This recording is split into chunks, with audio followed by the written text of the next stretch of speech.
A woman who learns to sit with herself in silence becomes the most unpredictable presence in the room. Not because she is trying to overpower anyone, but because she no longer needs to. In a world full of noise, silence is often misunderstood. Many mistake it for weakness. Yet there is a kind of silence that is born from strength, not suppression. It is the kind that doesn't need to be understood because it already understands itself. This kind of silence is not the absence of words, but the presence of deep awareness. It is the stillness that comes after you. Stop trying to prove your worth. It is the peace that arrives when you no longer feel the need to react to every shift in someone else's mood. It is the clarity that rises when your emotions are no longer dictated by what someone did or didn't say. Most women are conditioned to overexpress, to overexplain, to keep giving context for their boundaries until they finally realize that silence itself can be the boundary. When a woman turns inward, not from fear, but from choice, she awakens a deeper kind of respect. People can feel it. They may not be able to describe it, but they sense it. And when you begin to focus on yourself, not in selfishness, but in quiet stillness, everything that was misplaced begins to fall back into place. When a woman truly shifts her focus toward herself, something powerful changes. It's not just an inner transformation, it affects the way the world responds to her. This is not simply about self-care routines or brief escapes from other people. It is about a deeper awakening, a quiet choice to stop pouring energy into places that no longer give back. A decision to take back attention from what's outside and turn it inward. That shift, while subtle at first, changes everything. It often begins with a simple question: where is my energy going? In a world that constantly demands a woman's attention, her nurturing, her care, her explanations, her compromises, it's easy to forget that energy is not endless. Attention is like currency, and how you spend it shapes the quality of your emotional life. The more you give away without thinking, the less you have left for yourself. But the moment a woman chooses to observe instead of react, to choose herself instead of chasing after others, she begins to feel a new kind of power. A power that does not come from controlling others, but from mastering her own inner space. Science confirms this truth. What you focus on grows. In neuroscience, this is called the Hebbian principle. Neurons that fire together wire together. When your mind is constantly busy trying to fix people, explain yourself, predict outcomes, or worry about what others think of you, you strengthen patterns of anxiety and over-responsibility. But when you bring your attention back to your own breath, your thoughts, your values, your stillness, you start rewiring your brain for clarity, peace, and purpose. Take the story of Mina, a woman in her late 50s. Most of her adult life had been spent adjusting herself around the needs of others, as a mother, a wife, and later, a caretaker for aging parents. She learned to anticipate needs before they were even spoken. But when her children moved out and her caregiving ended, she was left with a new kind of quiet. At first, it was unsettling. The noise of other people's needs had been her guide for so long that she didn't know how to navigate life without it. But slowly, she began to ask herself, what do I feel when no one is watching? What do I want when I'm not needed? She started small, morning walks without her phone, journaling without editing her thoughts, saying no without feeling guilty. As she brought her attention back to herself, something shifted. She no longer felt pulled in 20 different directions. Her conversations became more intentional. She stopped answering emotional manipulation with explanations, choosing calm silence instead. And to her surprise, people treated her differently. Not because she demanded respect, but because she radiated it from within. Focusing on yourself is not about abandoning others, it's about anchoring yourself so you don't lose your way in other people's storms. You start to notice your own patterns, where you overextend, where you look for validation, where you betray your intuition just to keep the peace. Each time you notice, you interrupt the cycle. That moment of noticing is powerful. It is awareness turning into action. There is a sacred discipline in remembering yourself before you remember others. It means asking before every yes, whether it's coming from fear or from truth. It means pausing before you react to ask, is this worth my energy? Does this reflect who I'm becoming? This is not easy, especially for women taught to believe that their worth is tied to service, that silence is weakness, and that boundaries mean rejection. In reality, the opposite is true. A woman who focuses on herself is not selfish. She is self-aware. And self-awareness is the foundation of every healthy connection. Without it, we end up playing roles instead of being fully present. We take on other people's moods, mirror their dysfunction, and mistake over-availability for love. But when we are grounded within ourselves, we can clearly see what belongs to us and what doesn't. We stop taking things personally. We stop rescuing others from lessons they must learn for themselves. One of the most misunderstood parts of this journey is the practice of silence. Not the silence of avoidance or coldness, but the silence of presence. It is a deliberate, grounded quiet that listens more than it speaks, that observes without rushing in, that chooses stillness over unnecessary reaction. In this kind of silence, a woman becomes untouchable, not because she has withdrawn, but because she is deeply anchored. There is something profoundly powerful about a woman who doesn't rush to fill the silence in an argument, who doesn't need to be the loudest voice to be heard, who doesn't over-explain herself just to earn space. Her calm becomes her clarity. Her silence becomes her shield. Silence offers something that words often can't: perspective. From a physiological standpoint, silence activates the parasympathetic nervous system, which is responsible for rest, healing, and deeper insight. When we are reactive, we operate from the fight or flight state, which narrows our vision and clouds our thinking. Silence brings us back to higher thinking, creativity, and emotional balance. It allows us to see things as they are, not as our fears make them seem. Jasmine, a mid-career professional in her 40s, learned this the hard way. She was used to defending herself in every conversation, always trying to be understood by people who had already decided what they believed about her. Whenever someone questioned her intentions or dismissed her feelings, she would jump in with explanations or arguments. It drained her. Until one day, in the middle of a tense moment with her partner, she simply paused. She said nothing, not from defeat, but from clarity. She realized her peace was not up for negotiation. The silence that followed was more powerful than any point she could have made. It unsettled him. Not because she was punishing him, but because for the first time, she didn't offer herself up for emotional conflict. She stayed steady, present, and calm. That moment changed their dynamic, not instantly, but permanently. He began to listen. She began to feel heard. Not because he had transformed, but because she had. We think we need to speak more to be seen, but sometimes it's in speaking less that we become truly visible. Silence is not the loss of a voice. It is the presence of strength. It says what words cannot, that you are no longer afraid of being misunderstood, that you no longer fear losing connection because you are deeply connected to yourself, that your worth is not tied to pleasing others, but to living in your truth. There is wisdom in knowing when to speak and when to be still. Not from fear, but from freedom. When you stop using words to control outcomes, you allow life to reveal its truths. People show you who they are in your silence. Their values and intentions become visible. You no longer have to argue or convince. You simply observe. From that inner stillness, your choices become clearer. In relationships, this is especially powerful. When a woman focuses inward and embraces silence, she begins to see patterns that were once invisible. She notices the ones who thrive on chaos, the ones who expect emotional labor without giving it back, the ones who turn conversations into hidden power struggles. Most importantly, she sees her own role in it, not to blame herself, but to reclaim her responsibility. Every silent moment becomes a mirror.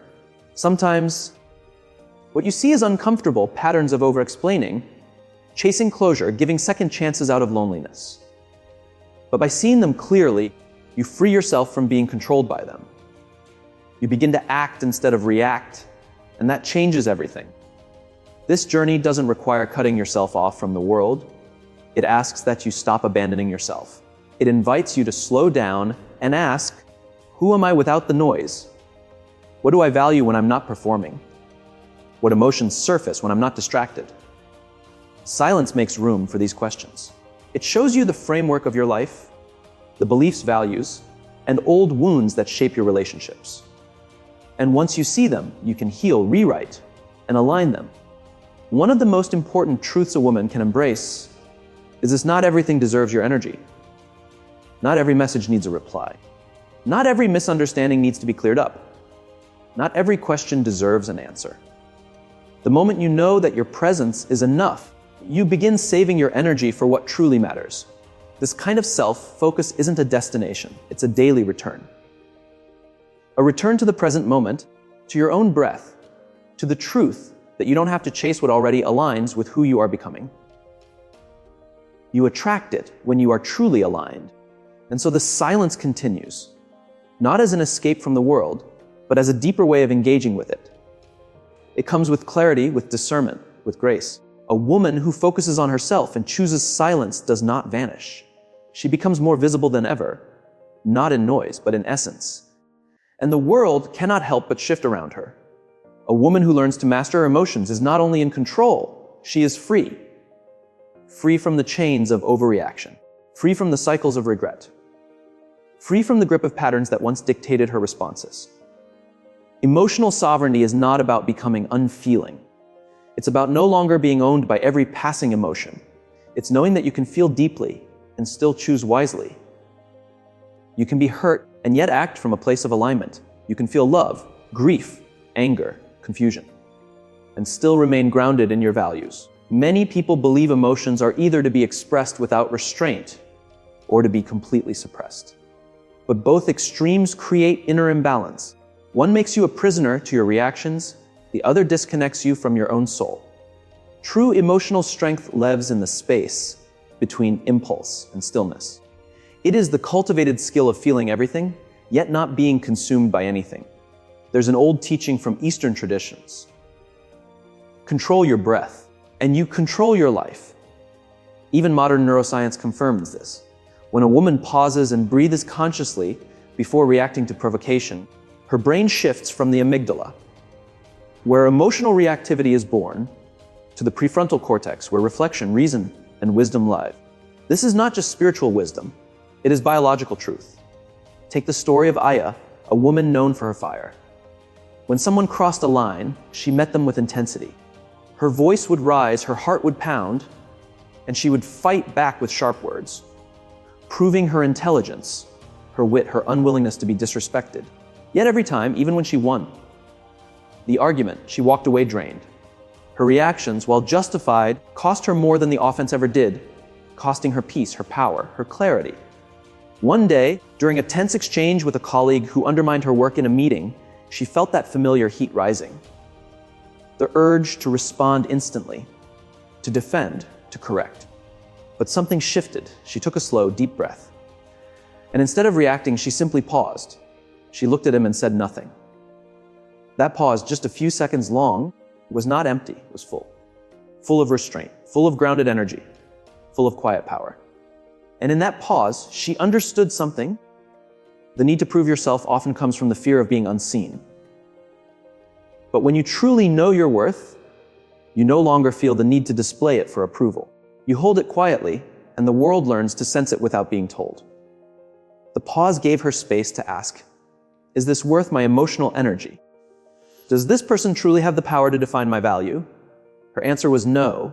She spoke next with calm, firm boundaries, not from fire, but from foundation. And the result, he backed down.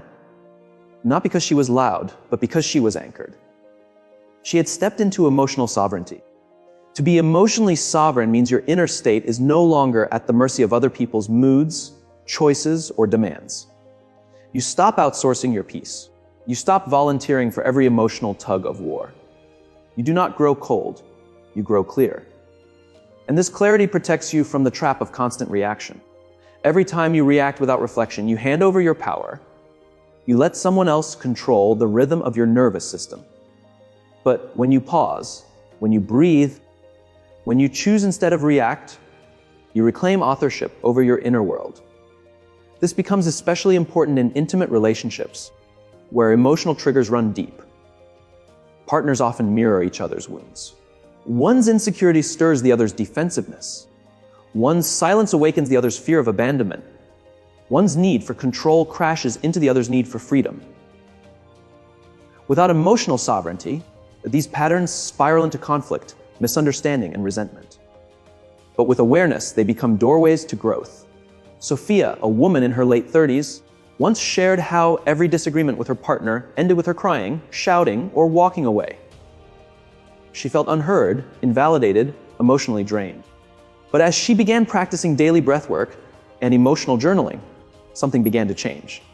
The next time conflict arose, she noticed her body first, the tightening in her chest, the clenching of her jaw, the quickening of her breath. Instead of reacting, she said calmly, "Give me a moment." She stepped away, not to avoid, but to return to herself. She sat, she breathed, and she asked herself not only what she was feeling, but why. Was it truly about him, or was it touching something deeper within her? When she returned, she spoke. Not from the storm, but from the center of it. That conversation was the first in months that didn't end in emotional chaos. It wasn't perfect, but it was present. Emotional sovereignty is not something you force. It is something you practice through awareness, through self-honesty, through small daily acts of choosing presence over impulse. It grows in the quiet moments when no one is watching, when you decide to observe instead of react, to breathe instead of blame, to inquire instead of accuse. And this way of being doesn't just transform how you relate to others. It changes how you relate to yourself. You begin to trust yourself more. You stop second-guessing every choice. You no longer need others' approval to feel valuable.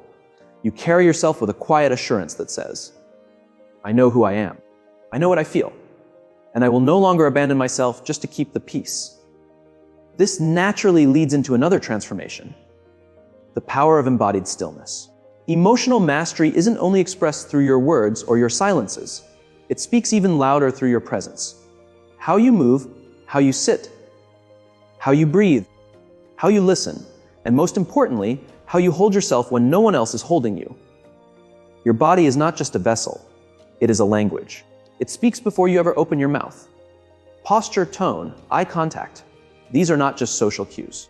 They are energetic signatures that reveal whether you are grounded or scattered, open or guarded, calm or reactive. When a woman walks into a room with true presence, she doesn't need to demand attention. It comes naturally. Not because she performs confidence, but because she embodies it from within. Maya, a soft-spoken woman, was often overlooked in meetings. Her ideas were good, but she presented them hesitantly, eyes down, voice soft, shoulders slightly hunched. She didn't realize her body was sending a message of doubt, even when her words were strong. After attending a somatic awareness workshop, she began a morning ritual, standing barefoot for 5 minutes, breathing deeply, rolling her shoulders back, grounding her feet. Over time, something shifted. She wasn't becoming someone new, she was returning to herself. Her voice grew steadier, her presence expanded. The next time she spoke, people listened. Not because she raised her voice, but because she spoke from her center, and her body confirmed her words. I believe in this. This is the unseen power of embodied stillness. You don't have to shout to be heard. You don't have to push to be respected. You have to be aligned inside and out. Breathwork, posture, stillness. These are not just wellness trends. They are essential practices for women who want to walk through life with clarity and dignity. The breath, especially, is a tool too often ignored. It is the bridge between mind and body, between thought and action, between reaction and response. In moments of emotional heat, one slow, intentional breath can change the entire course of a conversation. Over time, this rewires your nervous system. Your body learns to say, "I am safe. I am here. I can respond with wisdom." And this calm becomes your default, not just when things are easy, but when the world is storming around you. Embodied stillness also teaches patience. In a world obsessed with speed, a woman who moves slowly, who takes time before answering, who doesn't rush to explain herself, becomes magnetic, not because she hides, but because she reveals only what is true. Her yes is clear. Her no is firm. Her time is sacred. This kind of presence doesn't push people away. It draws truth closer. People can sense when you are truly present. Not just in body, but in energy. They feel safe around you. not because you cater to them, but because you are not in conflict with yourself. This creates emotional safety in relationships. A partner no longer feels pressure to guess your mood, manage your triggers, or decode your reactions. You create consistency, not by being passive, but by being steady inside yourself. Children, too, feel this. A mother who is emotionally grounded teaches not through lectures, but through example. She shows what it looks like to pause in conflict, to breathe in overwhelm, to remain present in discomfort. That becomes a gift they carry for life. To live this way requires intention. It's not automatic. It must be practiced. But the rewards are endless. Your relationships evolve. Your decisions sharpen. Your energy deepens. You become a quiet force, not for dominance, but for peace. Not for recognition, but for alignment. Not to prove anything, but to simply be. And in that being, others are moved, not by what you do, but by who you are. Because you are no longer merely reacting to life. You are living it from your center. You are responding from a place deep inside, from a truth that lives within you. And that truth becomes the strongest thing in the room. Every woman carries within her a rhythm, an energy, a signal that comes before her words or her actions. Before she speaks, before she even reacts, before she steps into a space, there is a kind of silent transmission that happens. It's subtle yet impossible to miss. It is her emotional frequency. And the reality is, people don't just hear your words. They feel who you are. The mirror effect reminds us that relationships reflect back to us what we hold inside. What we carry internally will eventually be projected outward. The things we try to avoid within ourselves often appear outside of us. In the people we attract or push away, in the conflicts we keep repeating, in the quiet moments we endure, and even in the kind of love we settle for. When there is disorder inside, chaos always seems to find us, no matter how far we try to run. But when there is peace within, the world around us begins to quiet down. Not because the world changes, but because our relationship with it shifts. Picture a woman who carries grief in her heart that she has never fully faced. On the outside, she may appear composed, even smiling in public, but her energy still whispers of heaviness. Without realizing it, she keeps attracting partners who are emotionally unavailable, a mirror to her own inner disconnection. Or imagine a woman who struggles with self-doubt. She might speak positive words, but her energy quietly communicates uncertainty, and so she ends up in situations where her boundaries are tested, her voice is dismissed,